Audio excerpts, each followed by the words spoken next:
شوہر سے ناراض ہو کے ماں کے گھر آئی ایک خاتون کی بربادی کی کہانی۔ یہ اکثر اپنے شوہر سے ناراض ہو کے میکے آتی تھی۔ جب یہ میکے آتی تھی، اس کے ہمسائے میں ایک سائمہ نامی لڑکی رہتی تھی۔ وہ اکثر اس کے پاس آتی، گپ شپ کرتی۔ وہ بڑی شوخ اور چنچل تھی۔ وہ اس کو باہر لے کے جاتی، گھماتی پھراتی، اور ایک بار اسے کہتی ہے، آج میں تم کو ایک ایسی جگہ پہ لے کے جاؤں گی نا، جہاں جا کے تو بڑی خوش ہوگی۔ ہر وقت اداس بیٹھی رہتی ہے، چل میرے ساتھ۔ لاہور ڈیفینس کا علاقہ ہے، وہاں پہ ایک بڑی عالی شان کوٹھی تھی۔ اس کوٹھی میں ایک 60 سال کا بزرگ کام کرتا تھا، جو وہاں پہ خانسامہ تھا، کھانا بناتا تھا۔ سائمہ اس کے پاس اکثر آتی رہتی تھی۔ اس کے بدلے سائمہ کو وہ خانسامہ جو وہاں پہ کوٹھی میں گھی، چینی، شکر، دالیں دولیں ہیں، وہ سائمہ کو دیتا تھا، اور گاہے بگاہے پیسے بھی دیتا تھا۔ ظاہر ہے اس کے بدلے سائمہ سے اپنی تسکین پوری کرتا تھا۔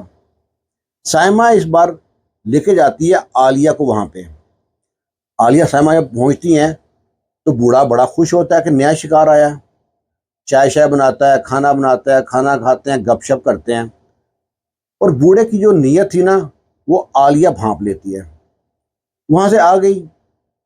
کچھ دن بعد پھر وہ جو ہے سائمہ اس کو لے کے پہنچتی ہے بوڑھے کے پاس۔ پھر وہ چائے شائے پیا، کھانا کھایا، گپ شپ کی۔ لیکن عالیہ کو یہ بات بہت بری لگتی ہے، کہیں نہ کہیں میں اپنے شوہر کو، اپنے ماں باپ کو دھوکہ دے رہی ہوں۔ بغیر بتائے وہاں سے چپکے سے اٹھتی ہے، گھر آ جاتی ہے۔ یہ بات سائمہ کو بہت بری لگتی ہے۔ سائمہ اس کے پیچھے گھر آتی ہے اور لڑتی ہے عالیہ سے کہ تم نے کیا کام کیا؟ آج اچھے پیسے ملنے والے تھے، تم اٹھ کے کیوں آئی ہو؟ یہ غلط طریقہ ہے۔ اور اس کو منا لیتی ہے کہ کل پھر جائیں گے بوڑھے کے پاس۔ عالیہ اس کی بات مان گئی۔ اگلے دن سائمہ آتی ہے، عالیہ کو ساتھ لیتی ہے، پہنچتے ہیں ڈیفینس کوٹھی میں۔ جو کوٹھی کا مالک تھا نا، وہ بے غرض انسان تھا، روپیے پیسے کی کمی نہیں تھی اس کے پاس۔ صبح نکلتا، کبھی رات کو لیٹ آیا، کبھی رات کو آئے ہی نہیں، دوستوں میں گھومتا رہا، ایسے ہی تھا۔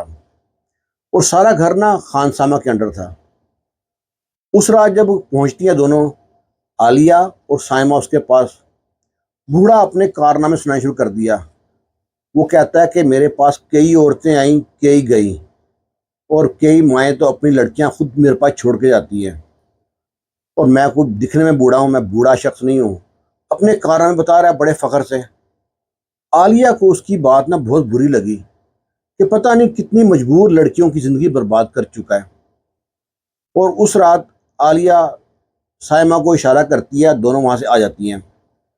عالیہ سمجھاتی ہے سائمہ کو کہ تو بہت غلط راستے پہ چل پڑی ہے، اس بوڑھے کو سبق سکھانا پڑے گا۔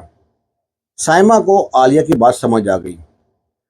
اگلے دن یہ تیار شہر ہو کے پہنچتی ہیں، اچھے میک اپ شیک کر کے، خوب لش پش ہو کے پہنچتی ہیں۔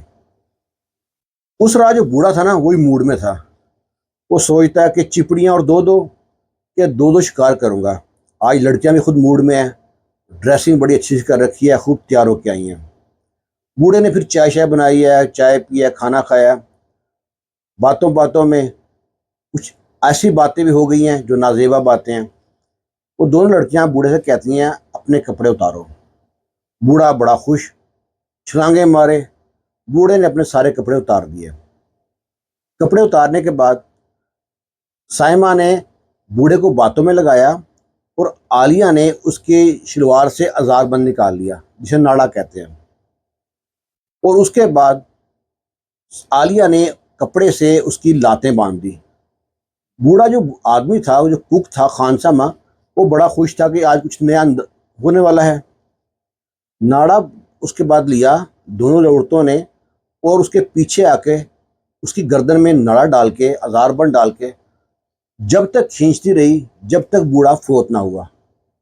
دیکھا کہ بوڑھا مر گیا، تسلی کر لی، دونوں وہاں چپکے سے بھاگ گئی۔ آخر سے اطلاع ملتی ہے کہ یہاں پہ کوٹھی میں ایک بندہ مرا ہے۔ پولیس پہنچتی ہے وہاں پہ۔